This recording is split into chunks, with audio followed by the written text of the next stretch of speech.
சர்வதோஷ பரிகார தலமாகவும் சைவ சமயத்தின் தலைமை பீடமாக விளங்கும் பிரசித்தி பெற்ற திருவாரூர் தியாகராஜர் கோவில் மேற்கு கோபுர வாசலில் ஆடி மாத பௌர்ணமியை முன்னிட்டு திருவாரூர் வருவாய் துறை ஊழியர்கள் சார்பில் 1500க்கும் மேற்பட்டோருக்கு அன்னதானம் வழங்கப்பட்டது.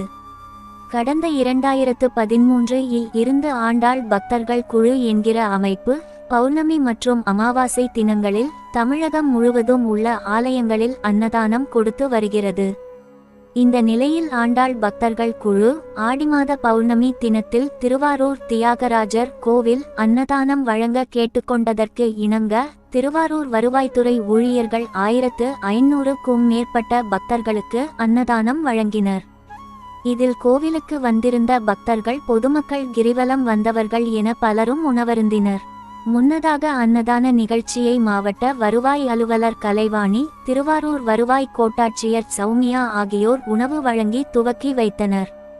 இந்த நிகழ்ச்சியில் திருவாரூர் அனைத்து நிலை வருவாய் ஊழியர்கள் மற்றும் ஆண்டாள் பக்தர்கள் குழுவினர் கலந்து கொண்டனர்.